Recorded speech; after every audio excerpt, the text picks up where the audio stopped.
Hello guys, कैसे हो आप सब। आई होप कि आप सब अच्छे होंगे। सर्दी का मौसम शुरू हो चुका है और जितनी ठंड बढ़ रही है उतनी हमारे घर में छोटी छोटी चीज़ों की ज़रूरत भी बढ़ जाती है। और इन्हीं छोटी छोटी बातों से घर को कितना गर्म रखा जा सकता है, आज मैं आपको वही सब दिखाने वाली हूँ। इस वीडियो में आपको मेरे अपने तरीके मिलेंगे जो मैं रोज़ करती हूँ और सच में यह बहुत काम आते हैं। तो चलिए शुरू करते हैं। तो सबसे पहले तो मैं आपको अपनी सिलाई मशीन का ये वाला हिस्सा दिखा रही हूँ, स्टील का। यह हिस्सा जो सर्दियों में इतना ज़्यादा ठंडा हो जाता है कि हाथ लगाते ही झटका सा लगने लगता है। जो लोग सिलाई करते हैं उन्हें पता होगा कि ठंड में मशीन चलाने का मन नहीं करता, क्योंकि हाथ जम से जाते हैं। इसीलिए इस हिस्से को गर्म रखने का छोटा सा तरीका इस्तेमाल करती हूँ। ये जो कवर है इस ठंडे हिस्से पर लगा देती हूँ, जिससे ठंडा स्टील सीधे हाथों में नहीं लगता है। फिर उसके ऊपर मैं एक कॉटन का कपड़ा या मोटा दुपट्टा भी डाल देती हूँ। इससे गर्माहट बनी रहती है और जब भी सिलाई करना हो बस कपड़ा हटाओ और सिलाई मशीन चलाना शुरू कर दो। सर्दी के दिनों में मशीन ठंडा रहता है तो काम करने का मन ही नहीं होता, लेकिन इस तरह से आप मशीन को बिल्कुल गर्म रख सकते हैं। आप लोग भी ट्राई करके देखिए एक बार, बहुत अच्छा तरीका है ये। अब ये चेयर जिस पर बैठकर हम लोग मतलब सिलाई चलाते हैं, तो इस पर भी एक मोटा सा कंबल डाल देती हूँ, क्योंकि प्लास्टिक की चेयर बहुत जल्दी ही ठंडी हो जाती है। कंबल डालने से गर्माहट भी मिलती है, आरामदायक भी महसूस होता है और काम करने में मन भी लगा रहता है। कंबल के ऊपर एक छोटा सा पिल्लो रख दिया, जिस पर बैठकर सिलाई करने में काफ़ी आराम मिलता है और यह बिल्कुल आसान भी है। आप चाहेंगे तो अपने से खुद से बना सकते हैं घर पे। सिलाई मशीन के नीचे वाला जो हिस्सा होता है वह भी काफ़ी ठंडा होता है, इसलिए मैं वहाँ पे एक छोटा सा डोरमेट या कपड़ा रख देती हूँ। अब जिन लोगों को चप्पल पहनकर सिलाई करने की आदत नहीं है, जैसे कि मैं, उनके लिए यह बहुत ज़रूरी है। इससे पैरों को ठंड न लगती और मशीन आराम से भी चलती है। मशीन के नीचे जहाँ चेयर के नीचे पैर जाते हैं वहाँ भी मैं एक कपड़ा या छोटा सा डोरमेट या मतलब जैसा डोरमेट वहाँ रख देती हूँ, इससे पीछे से भी ठंड नहीं लगती। ये हो गया।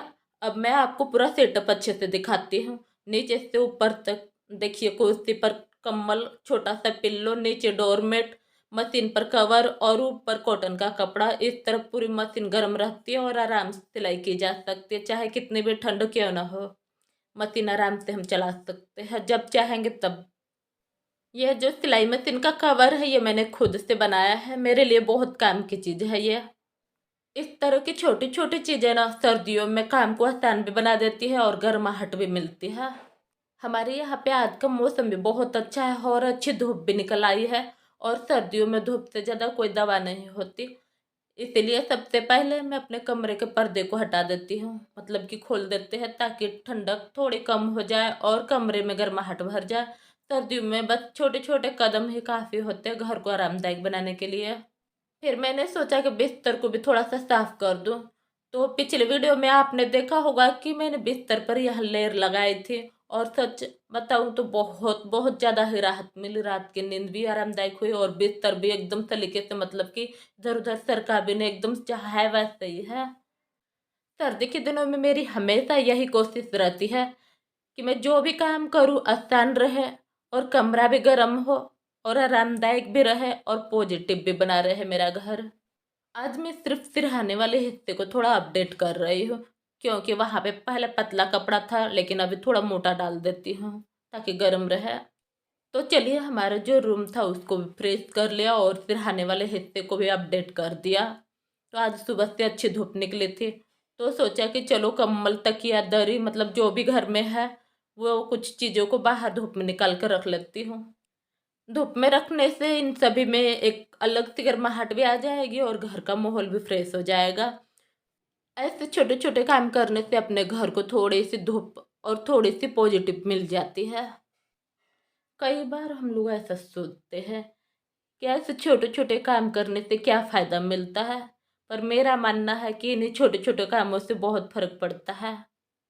जब भी मुझे टाइम मिलता है मैं ऐसा ज़रूर करती हूँ, क्योंकि मुझे खुद भी अच्छा महसूस होता है और घर भी एकदम हल्का हल्का सा लगता है। ऊपर कंबल दरी धूप में डालकर जैसे ही मैं नीचे आई, सबसे पहले सोचा कि चलो आटा भी तैयार ही कर लूँ। सर्दियों में ना रोटी ज़्यादा बनती है और अगर गेहूँ धोकर धूप में नहीं सुखा कर रखेंगे तो बाद में बहुत दिक्कत होती है। वैसे भी हमारे यहाँ पिछले कई दिनों से धूप नहीं निकल रही थी। मैं तो बस इंतजार में लगी रही कि मतलब कब धूप निकलेगा, जल्दी जल्दी मैं सर्दियों में अपने सारे तैयारियों को कर लूँ, जैसे गेहूं वगैरह धोना और भी बहुत सारे काम होते हैं। अभी कुछ ही दिनों पहले से धूप अच्छी से निकली है तो मैंने तुरंत गेहूं धोकर पिसवा लिया, क्योंकि सर्दी के दिनों में धूप कभी भी रुक सकती है। तो मैं बस छोटे छोटे कामों को ऐसे ही सही समय पर कर लेती हूँ। आज बाहर धूप तो निकली है लेकिन ठंड सच में बहुत ज़्यादा है। मुझे तो घर के अंदर भी फर्श एकदम बर्फ जैसा लग रहा था। तो मैंने सोचा पहले सोफे को अच्छी तरह से झाड़ दूँ और जितने भी डोरमेट है उन्हें साइड में कर दूँ, ताकि साफ सफाई आराम से हो सके। सर्दियों में ना मुझे ऐसे लगता है कि घर साफ रहे तो कमरे भी थोड़े गर्म महसूस होने लगते हैं, शायद मेरी ही फीलिंग हो। लेकिन सच बताऊँ बहुत अच्छा लगता है इस सब करने में। तो बस सारी चीज़ों को हटाकर मैंने पोछा लगाने की तैयारी शुरू कर दी। आज पानी थोड़ा ज़्यादा गर्म रखूँगी, क्योंकि ठंड इतनी है कि नॉर्मल पानी से फर्श मतलब एकदम ठंडा हो जाता है फिर से। सबसे पहले सारी चीज़ों को एक साइड में रख लेती हूँ, क्योंकि ये चीज़ें बीच में रहती है तो पोछा लगाने में थोड़ा दिक्कत हो जाता है। इनको हटा लेंगे तो थोड़ा जल्दी पोछा भी हो जाएगा। यहाँ पर हम 1 लीटर पानी लेंगे और बहुत ज़्यादा गर्म पानी, मतलब उसमें थोड़ा सा लेजोल डाल देंगे, बस हल्का सा। एक कमरे के लिए इतना पानी मेरे हिसाब से बिल्कुल ठीक है। और गर्म पानी से फर्श जल्दी सूखता भी है और थोड़ा मतलब फर्श जो है गरम गरम लगता है। अब मैं सबसे पहले इसी रूम से शुरुआत करती हूँ पोछा लगाने के लिए। सर्दी में फर्श इतना ठंडा हो जाता है कि पैर से सीधा लग जाए तो जैसे सिहरन आ जाती है। इसीलिए गर्म पानी से पोछा लगाने का थोड़ा अलग ही मज़ा होता है। और जितना पानी गर्म रहता है उतनी ही फर्श भी जल्दी मतलब सूख जाता है। पर बाहर आज हवा थोड़ी तेज चल रही है तो मुझे थोड़ा ध्यान रखना पड़ रहा है।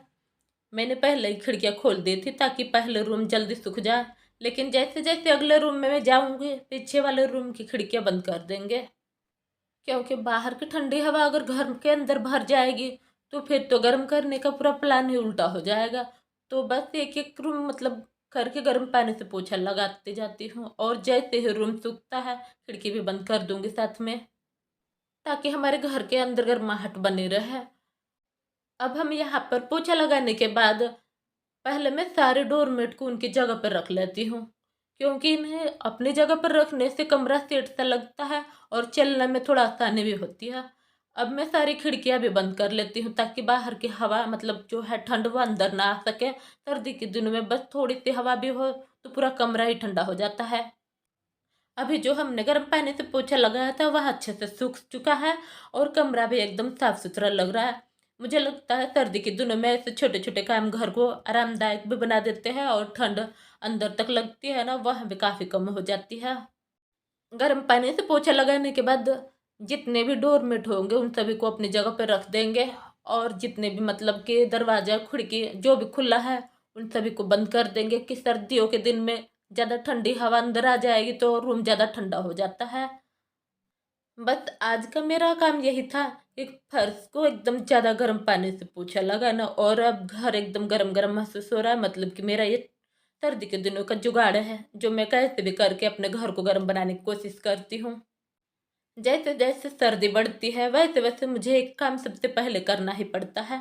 बस ये सारे कपड़े निकाल कर एक एक करके अच्छे से देख लेती हूँ, क्योंकि पूरा साल रखे रहते हैं तो कई बार रबड़ ढीले हो जाते हैं, जैसे इनर के कहीं कहीं सिलाई खुल जाती है और बच्चों के जैसे ब्लेजर हो स्कूल के घर के जो भी खास करके देखना ही पड़ता है, क्योंकि बच्चे बड़े हो जाते हैं तो कभी कभी कपड़े भी छोटे होते हैं तो वैसे भी मुझे कपड़े देखने पड़ते हैं।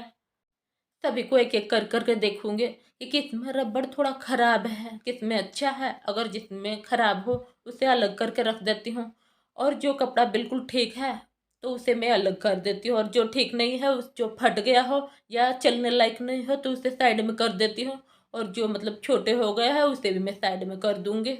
और जो कपड़े छोटे हो गए हैं वो किसी को जरूरत वाले मतलब जैसे जरूरत होगा जिसको दे दूंगी, किसी और के काम आ जाए तो उससे अच्छा क्या। अब जिनमें थोड़ी बहुत सिलाई की जरूरत है ना वो मैं रख लेती हूँ अलग से। जब भी मुझे टाइम मिलेगा आराम से बैठकर ठीक कर लूँगी, क्योंकि सर्दी के दिनों में इन सारे कामों को करना बहुत ज़्यादा ज़रूरी होता है। अगर पहले से ही सारी तैयारी करके रख लेंगे तो किसी को परेशानी भी नहीं होगी। अब मैं सबसे पहले आपको अपने कछुआ को दिखाती हूँ। यहाँ पर मेरा कछुआ है जो ठंड में पूरा कड़कर बैठा हुआ है मिट्टी में। जैसे ही धूप आती है मुझे सबसे पहले इससे अपने इस छोटे से परिवार के सदस्य की याद आती है। हमारा कछुआ यह बेजुबान है, बोल नहीं सकता, लेकिन इसकी भावनाओं को मैं अच्छे से समझ जाती हूँ। अब मैं हल्का गुनगुना पानी तैयार कर रही हूँ, ना ज़्यादा गर्म और ना ही ज़्यादा ठंडा, बस इतना कि इसे आरामदायक लगे। और इसके खाने की चीज़ भी मैं इसी में डाल दूँगी, क्योंकि यह पानी में ही रहना पसंद करता है, बाहर निकलने के बाद घबरा जाता है। अब मैं इसे पानी में रख रही हूँ। देखिए, जैसे ही इसे पानी नजर आता है यह खुश होने लगता है। इसका मुंह चलने लगता है, जैसे किसी बच्चे की उसकी पसंद की चीज मिल गई हो। इसे ऐसे खेलते और पानी में मस्ती करते देखना सच में बहुत दिल को सुकून मिलता है। मैं अपने कछुआ को कभी हाथ पे नहीं उठाती, क्योंकि मुझे डर लगता है, लेकिन फिर भी इसकी देखभाल करना मेरा फर्ज है। इसीलिए मैं बर्तन में रख कर है इसे पानी में छोड़ देती हूँ, ताकि यह सुरक्षित भी रहे और आराम से खेल भी सके। अगर मैं इसे फर्श पे रखती हूँ तो ये उतना नहीं खेल पाता है, लेकिन जैसे मैं इसे पानी में डाल देती हूँ तो इसकी खुशी का अंदाज नहीं लगा सकते। यह बहुत ज़्यादा ही खुश हो जाता है पानी में। और कोई भी चीज़ हो खाने वाली मैं पानी में डाल देती हूँ तब भी खाता है, इसको बाहर खाना दूंगी नहीं खा पाता। कछुआ को ठंड से बचने के लिए अब मैं इसके रहने की जगह को तैयार कर रही हूँ। सबसे पहले मैं नीचे डोरमेट बिछाती हूँ, ताकि फर्श की ठंडक इससे दूर रहे। इसके बाद इसका मिट्टी वाला डिब्बा यही रख देती हूँ, ताकि इसे अपनी जगह भी मिले और आराम भी। कुछ देर पहले मैंने अपने बच्चों के छोटे छोटे कपड़े अलग करके रखा था। उसी में से मुझे एक छोटा सा स्वेटर मिला। तभी मैंने सोचा क्यों न इसे ही कछुआ के घर को गर्म कर रखने के लिए इस्तेमाल करूँ। रात में ठंड ज़्यादा बढ़ जाती है और यह मासूम बेजुबान अपनी तकलीफ बता तो सकता नहीं, इसलिए इसका घर पहले गर्म करने के लिए यह जरूरी है। अब मैं इसको इसके घर के ऊपर रख देती हूँ, ताकि यह अंदर आराम से दुबक कर सो सके। और ऊपर से मैं दो तीन पुराने हल्के कपड़े भी रख देती हूँ, जिससे इसके घर में पूरा उष्मा बनी रहे। दिन में तो इसे धूप मिल जाती है, लेकिन रात की ठंड से बचाना मेरी जिम्मेदारी है, क्योंकि यह बोल नहीं सकता है पर इसकी भावनाएं तो मैं समझ ही सकती हूँ। इसलिए मैं हर दिन इसका घर ऐसे ही तैयार करती हूँ, क्योंकि इसे भी ठंड न लगे और रात में आराम भी मिले। अब मैं अपने सिलाई मशीन के पास आ रही हूँ। आज मुझे एक छोटा सा काम करना है। सर्दियों में वैसे भी थोड़ा बहुत सिलाई का काम चलता ही रहता है, और इसी काम के लिए मैंने एक चीज़ भी मंगवाई थी, तो वो मैं आप लोगों के साथ शेयर करती हूँ। ये देखिए, यही मैंने ऑनलाइन मंगवाया था। कमर के साइड में जो इलास्टिक होता है ना, इनर में पजामे में या बच्चों के कपड़ों में, वो समय के साथ ढीला हो जाता है, तो उसी के लिए मैंने ये इलास्टिक रोल मंगवाया है। सच में यह अच्छा तो है, चलेगा भी, बस थोड़ा सा ढीला है। मतलब मेरी उम्मीद से थोड़ा सा कम टाइट निकला। मतलब अगर थोड़ा और टाइट होता तो और अच्छा लगता, पर कोई बात नहीं, काम चल जाएगा। अभी इसी से आज का छोटा सा सिलाई का काम कर लूँगी। मतलब यह ठीक ही है। तो चलिए देखते हैं कि कैसा बनता है, क्योंकि आज पहली बार ट्राई करने वाली हूँ ये नया रबर। पहली बार मंगवाया है तो थोड़ी सी एक्साइटमेंट भी है और थोड़ा सा डर भी है। पता नहीं ठीक से लगेगा या नहीं, लेकिन उम्मीद करती हूँ कि अपने हाथों से लगा ही लूँगी। तो सबसे पहले मैं कमर के हिसाब से रबर को नाप लेती हूँ। जितना चाहिए उतना ही काटूंगी, ज़्यादा भी नहीं और कम भी नहीं। और आप देख सकते हैं काटने के बाद इसके दो सिरों पर दो मुंह बन जाते हैं। अब इन्हें मैं अच्छे से जोड़ूंगी एकदम बराबर पकड़कर। मतलब जैसा छोटा सा ज्वाइंट बनाते हैं ना, बस वैसा ही पहली बार कर रही हूँ, लेकिन मन से ही कर रही हूँ और सीख भी रही हूँ साथ में। वैसे एक बात बोलूं, यह रबर अच्छा तो है, चलेगा भी, लेकिन थोड़ा टाइट और होता तो और अच्छा लगता। फिर भी कोई बात नहीं, काम तो हो ही जाएगा। घर के कामों के साथ साथ ऐसे छोटे छोटे काम खुद कर लेना चाहिए, अच्छा भी लगता है। और सर्दी के दिनों में तो वैसे भी सब चीज़ें पहले से ठीक कर लेना जरूरी भी होता है। अब मैं इसे आराम आराम से जोड़ कर लगाने की कोशिश कर रही हूँ। धीरे धीरे करूँगी ताकि गलत ना हो। अब मैं यह इलास्टिक और कपड़े को बीचों बीच पकड़कर तीन चार बार सिलाई कर देती हूँ, ताकि यह इधर उधर ना घिसके और बेल्ट इसका जो है वह मजबूत भी रहे। अब मैं क्या करती हूँ, इलास्टिक को कपड़े के अंदर सेट कर देती हूँ। कपड़े को थोड़ा मोड़ कर साइड में सिलाई कर दूंगी, ताकि इलास्टिक पूरी तरह अंदर सुरक्षित रहे। सिर्फ सिलाई कपड़े पर होगी, इलास्टिक को नहीं पकड़ना है, वरना खिंचाव खराब भी हो सकता है। जब कपड़ा मुड़कर साफ लाइन बनाता है तो देखते ही समझ आ जाता है कि इलास्टिक अच्छे से बैठ गया है। इससे पहनने में भी आराम रहता है और देखने में भी साफ सुथरा लगता है। मैं जितना कपड़ा और जितना इलास्टिक रख रही हूँ उसी के हिसाब से धीरे धीरे पूरा चक्कर लगाते हुए सिलाई कर दूंगी। इसके बाद इलास्टिक ना इधर हो जाएगा और ना उधर होगा और पूरा सेट बिल्कुल परफेक्ट दिखेगा। इसके बाद मैं आपको आगे दिखाती हूँ पूरा सिलाई करने के बाद कैसा बनता है। सर्दी के दिनों में मुझे सिलाई बुनाई करना बहुत पसंद है और जब भी मुझे टाइम मिलता है तो मैं एक न एक कपड़ा देखते रहती हूँ कि कौन सा कपड़ा है जिसको सिलना है और कौन सा ऐसा चीज़ है जिसको बनाना है। क्योंकि सर्दी के दिनों में कुछ नया करने के साथ साथ कुछ नया काम सीखती भी हूँ साथ में। ये देखिए रबर ये अंदर से कितनी अच्छी तरह से फिट हो चुका है और अब मैं इसके बीचों बीच एक हल्की सी सिलाई दूंगी ताकि रबर उलट पलट ना हो। पहनने में भी आराम रहेगा और कपड़ा भी एकदम सेट बैठ जाएगा। मुझे तो सच में नहीं पता था कि मैं इतना बढ़िया बना पाऊंगी, लेकिन मेहनत कभी बेकार भी तो नहीं जाती। बस दोनों तरफ से पकड़ कर धीरे धीरे सिल देती हूँ कपड़े को और इलास्टिक को दोनों को साथ में पकड़ लेंगे और बीच में खींच कर सिल देंगे तो ताकि वो रबड़ बीच में सेट बैठा रहे। कई बार छोटी छोटी चीजें हम सोचते हैं कि नहीं होगी, लेकिन जब हम शुरू करते हैं तो उम्मीद से भी ज्यादा अच्छा निकल जाता है।